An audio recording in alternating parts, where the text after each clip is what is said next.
Et salut tout le monde! Aujourd'hui, je voulais vous parler de mon parcours professionnel parce que aujourd'hui, donc, je suis guide conférencière et agent de voyage, mais c'est pas ce que j'ai toujours voulu faire. J'ai fait plein de choses avant. On dirait que voilà, j'ai que 27 ans, mais on dirait que j'ai eu 30 vies. En fait, au départ, c'était vraiment cursus médical, donc vraiment rien à voir. Je voulais être infirmière. Donc ça a été depuis toute petite, enfin je me souviens depuis la sixième infirmière, c'était même infirmière militaire. J'ai fait un stage durant mon année de quatrième à la base aérienne à Solenzar, au service médical, donc je me suis régalée, enfin vraiment, ça confirmait mes choix. Stage de troisième, le stage d'observation, je le fais en clinique à Bastia, pareil, vraiment, ça confirme mes choix. Et du coup, je rentre en cursus en bac pro ASSP, donc accompagnement, soins et services à la personne à Bastia. Et voilà, on fait des stages donc en école maternelle, stages en crèche, en maison de retraite, voilà, forcément dans tout ce domaine-là, le social et le médical. Et en fait, en seconde, donc je fais mes stages en école maternelle, donc l'école où j'étais quand j'étais petite, donc pour le coup, ça se passait très très bien. Première, je fais mon premier stage, je retourne à à l'école maternelle où j'étais, donc pareil, premier stage qui se passe très bien. Deuxième stage, je le fais en clinique à Bastia, au même endroit où j'avais fait en troisième. Ça se passe très très bien. Et en fait, je ne sais pas ce qui se passe dans l'été entre la première et la terminale, mais là, je commence un peu à me dire, wow, non, je sais pas si ça me plaît toujours, alors que ça fait 10 ans que je voulais faire ça. Et, et arrivé donc en terminale, premier stage en EHPAD. Et là, je pense que mes profs, s'ils passent par là, s'en souviennent. Et ma mère aussi. Ça faisait 20 minutes que j'étais arrivée dans le stage et je me suis dit, je reste pas. J'étais prête même à arrêter le lycée, à redoubler, à partir même en mécanique s'il fallait, tellement que je pouvais pas. Mais vraiment, je supportais rien. Je supportais plus rien. La vue du sang, les odeurs, tout, rien. Je ne supportais plus rien. Donc vraiment, compliqué quoi. Donc je fais quand même mes 5 semaines de stage. Je m'en souviens très très bien. Je fais mes 5 semaines et deuxième stage de terminale, j'étais censée le refaire encore en EHPAD. Sauf que moi, je me dis, c'est pas possible. Donc franchement, ma prof principale, incroyable. Vraiment, elle a vraiment été là pour moi. Enfin, même pour toutes les filles de ma classe, hein, de manière générale. Mais vraiment, elle m'a bien épaulée à ce moment-là. Et c'est vrai que grâce à elle, j'ai pu faire un stage du coup dans une classe Ulysse. Donc c'est une classe avec des jeunes en situation de handicap. Donc c'était une classe qui était directement dans le lycée. Et donc là, j'ai fait 4 semaines de stage donc avec des jeunes qui étaient atteints d'autisme, de trisomie, tout ça. Et là, j'ai fait pas mal d'animations avec eux. Enfin, c'était vraiment... c'est quand même enrichissant de travailler dans ce domaine-là. Et j'ai fait pas mal d'animations donc avec eux. Et de là, je me suis dit, pourquoi pas passer mon BAFA. Donc me voilà partie passer mon BAFA. Donc j'avais 17 ans, j'ai passé ma première partie, donc ça dure une semaine, c'est la partie théorique. Donc ça je l'ai passé avec l'UCPA. Donc ça c'était vers Marseille, donc c'était à Niolon. La deuxième partie, donc là c'est le stage pratique. Donc là je suis partie pendant 15 jours en stage pratique, toujours avec l'UCPA. Et là c'est rigolo parce que je suis partie dans une colo en tant qu'animatrice où j'avais été en tant que jeune quand j'avais 12-13 ans.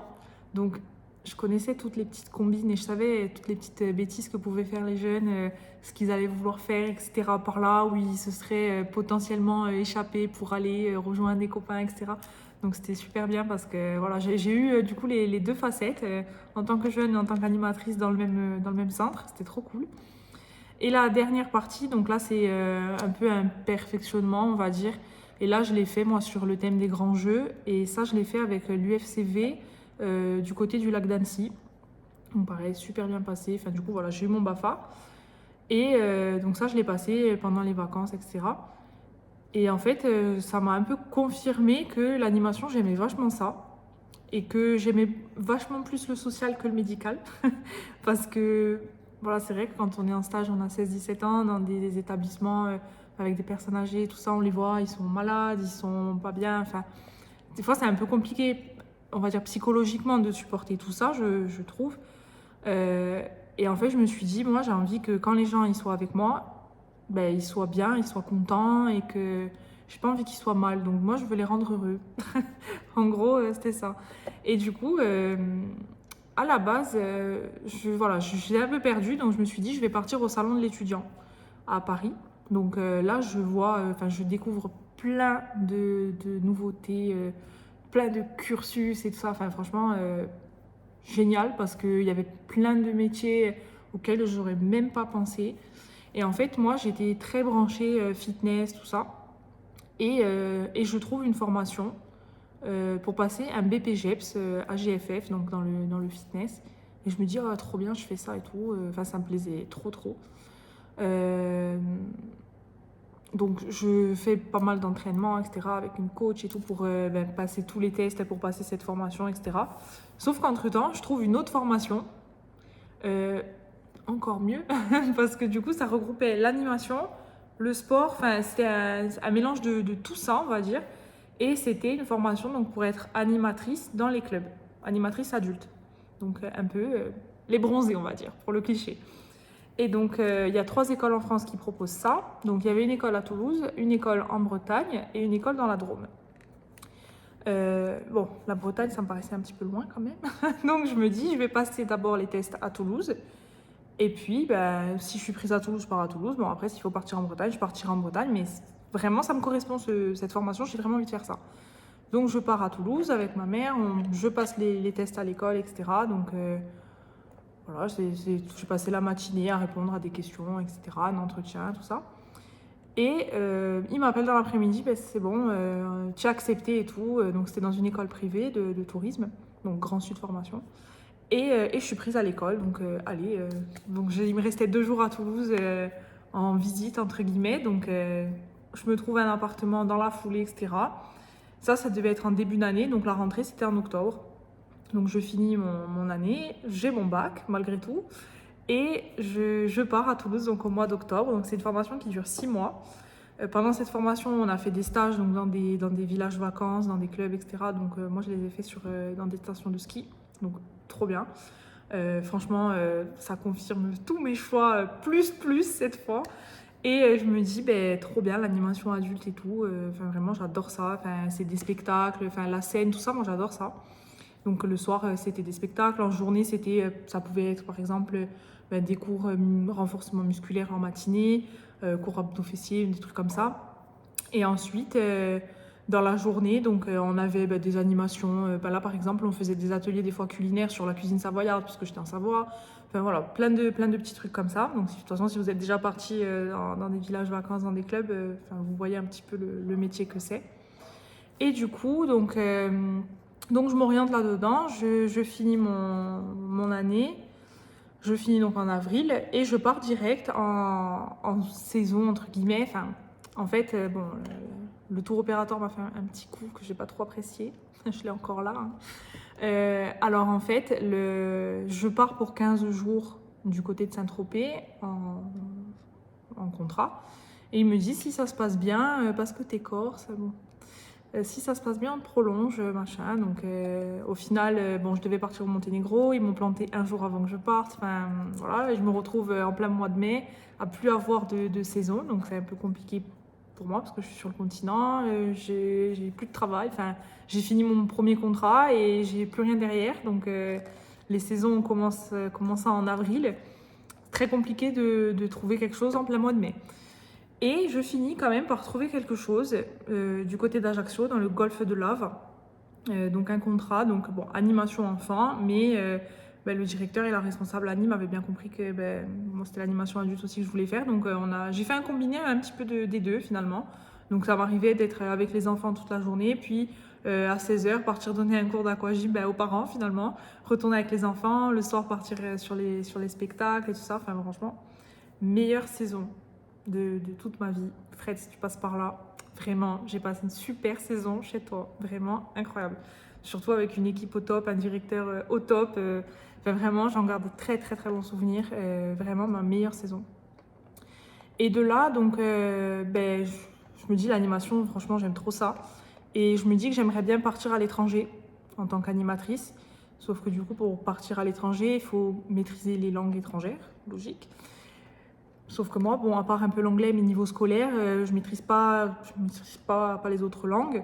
Donc je me dis, je vais partir fille au père pour apprendre les langues, logique.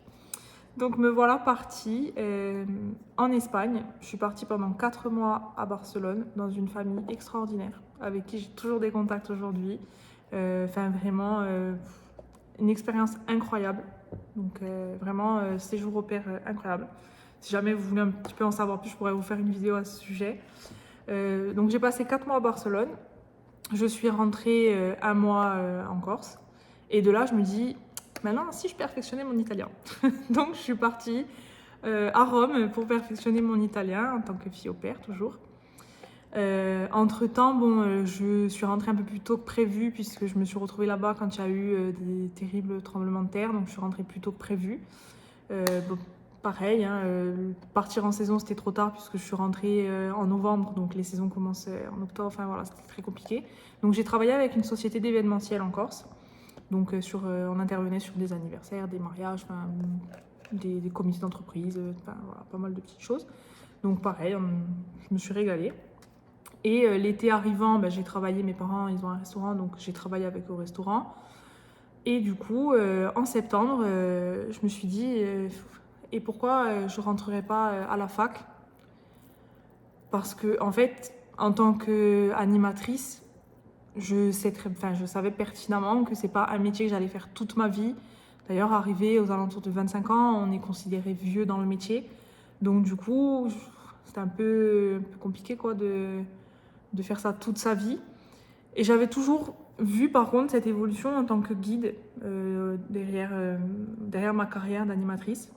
Donc je me suis dit, est-ce que ce serait pas le moment de rentrer à la fac, passer la licence? Parce que là j'avais 21 ans ou 22 ans, et je me suis dit, est-ce que à 30 ans, peut-être même moins, mais entre 25 et 30 ans, est-ce que j'aurais envie de retourner sur les bancs de la fac alors que ça fait déjà depuis mes 18 ans que je travaille et que je suis par Mons et par Vaux, voilà, j'ai pas une journée pareille, je suis tout le temps en extérieur. Enfin, je suis là 8 heures par jour assise dans une salle. Est-ce que déjà là, je me la sentais pas trop, mais je me suis dit peut-être dans 5 ans, j'aurais plus du tout envie, quoi. Donc je me suis dit, c'est le moment, allons-y. Donc je me suis inscrite à la fac. Donc je suis rentrée direct en licence 3 par validation des acquis par expérience, puisque je travaillais déjà dans le tourisme avant. Et me voilà donc passé ma licence de guide conférencière que j'ai eu donc en 2018. Et ensuite, voilà, j'ai fait deux petites saisons dans une société. Et j'ai créé par la suite, après le Covid, ma société d'excursion en 4x4, donc sur le secteur de la Balagne. Parce qu'en fait, pareil, même principe, à la base, je voulais créer mon agence de voyage. Sauf que, Covid, donc comme on a besoin de garanties financières, les banques, tout ça, les assurances, tout ça ne suivaient pas. Donc j'ai pas pu le faire de suite. Donc j'ai créé en premier temps ma société d'excursion, 4x4 Monospace. Et donc je l'ai fait pendant 2 ans. Et l'année dernière, donc j'ai créé mon agence de voyage, donc il y a 1 an, du coup, cette année, qui me permet du coup aujourd'hui de créer des voyages qui correspondent à tout le monde, puisque je fais quelque chose de vraiment sur mesure, que ce soit en Corse ou dans le reste du monde. Donc je propose vraiment du sur mesure. Et ensuite, si c'est sur la Corse par exemple, on peut inclure des visites avec moi, voilà, sur une visite, visite de ville, visite des villages de Balagne, du centre Corse, enfin voilà, etc. Donc du coup voilà, aujourd'hui donc je suis agent de voyage en plus d'être guide conférencière. Mais comme quoi, on peut se tromper, entre guillemets, essayer plein de choses pour enfin trouver sa voie. Et je trouve que c'est quand même difficile, même quand on est au collège, quand on est en 3e, et qu'on nous dit, vas-y, maintenant, il faut que tu ailles au lycée, que tu choisisses un cursus pour ta vie pro. Enfin, on a 15 ans et on nous dit, voilà, c'est un peu maintenant que tout se joue, que tu vas choisir ton secteur d'activité pour ta vie future. C'est quand même, à 15 ans, on n'a pas la même maturité qu'on peut avoir à 22 ans quand moi j'ai choisi de me réorienter ensuite en rentrant à la fac, quoi. Donc il n'y a pas de honte ou quoi que ce soit, parce que souvent les gens ils me disent ah ouais mais moi je me suis lancée là-dedans ben maintenant je vais rester là-dedans parce que bon, qu'est-ce qu'ils vont dire les gens? Je dis, mais les gens, c'est pas grave en fait. Le tout, c'est de trouver sa voie, peu importe l'âge qu'on a. Il y en a plein aujourd'hui même qui se reconvertissent à 40 ans parce que ils ont toujours voulu faire ça, ils s'en sont toujours privés. Et puis finalement, ben voilà, ils le font plus tard. Donc il n'y a pas d'âge pour changer de voie, il n'y a pas d'âge pour reprendre ses études. Et il n'y a pas non plus de honte à se tromper et à essayer plusieurs cursus, on va dire. Bon, bien que moi, l'animation, ça se joint, ça reste dans le tourisme avec l'agence de voyage aujourd'hui. Et du coup, ça me rajoute un petit peu une corde à mon arc, puisque ça me permet de proposer des séjours en incentive pour les comités d'entreprise, etc. euh, avec de l'animation au milieu que je peux organiser moi, puisque je suis animatrice. Donc ça, franchement, c'est génial pour moi. Mais du coup, voilà, bon, d'infirmière, je suis passée à agence de voyage, quoi. Pour le coup, rien à voir. Mais voilà, il n'y a pas de. Enfin, moi, je m'adresse surtout aux jeunes en disant ça, c'est que c'est pas grave. Rien ne vous lie, même si vous faites un contrat d'alternance ou un CFA, etc., un bac pro, n'importe. Votre premier contrat de travail, même si vous y êtes bien, etc., mais si tous les matins vous vous levez en vous disant oh là là, je vais au travail aujourd'hui. Vous avez travaillé pendant au moins 40-50 ans, quoi. Enfin, donc, moi, je me réveille le matin, je suis contente. Je me dis, super, aujourd'hui, je pars en excursion, je vais rencontrer des nouvelles personnes, je vais leur faire visiter, je vais leur apprendre un peu plus sur notre histoire, etc. Enfin, moi, tous les matins, c'est une nouvelle aventure, même pour moi, quoi. Donc, je suis trop contente. Et le but, je trouve que c'est quand même ça, de se dire, on va travailler. Super de ne pas avoir la boule au ventre quand on va se dire, ah, aujourd'hui, il faut que j'aille travailler, machin, qu'est-ce qu'ils vont aimer mes collègues, et ci, et ça. Enfin, donc, c'est pas grave si vous vous trompez de secteur, d'activité au début. Voilà, vous pouvez changer plus tard, tester quelque chose, et puis au bout de 2 ans, vous rendre compte que, ah, finalement, je pensais que ça me correspondait, mais finalement, non. Voilà, tous mes profs du lycée en ont la preuve avec moi, c'est que on peut partir d'une idée et partir à complètement l'opposé. Voilà. Donc voilà, si vous avez un peu des questions un peu plus particulières sur mon cursus, n'hésitez pas à me les mettre en commentaire. Et si vous avez besoin d'aide, moi je vous conseille, les jeunes, franchement, si vous savez plus que vous êtes perdu comme moi, je l'ai été, le salon de l'étudiant, c'est un peu une mine d'or pour trouver une formation qui vous correspond, découvrir plein de métiers que vous imaginez même pas qu'ils puissent exister. Donc voilà, et puis c'est pas grave si vous vous trompez, enfin vraiment, je suis la preuve que malgré que je me sois trompée avant, je m'en suis sortie quand même, et puis aujourd'hui je suis chef d'entreprise. Et voilà quoi. Donc voilà. Donc c'était pour vous raconter un petit peu tout ça et pour que personne ne se décourage en ayant un petit peu mon parcours en exemple d'être partie dans tous les sens. Mais comme quoi, on s'en sort toujours. Voilà, donc si vous avez des questions, comme je vous disais, n'hésitez pas à me demander. Si vous voulez plus de détails sur quelque chose que je vous ai raconté, n'hésitez pas. À bientôt pour de prochaines aventures.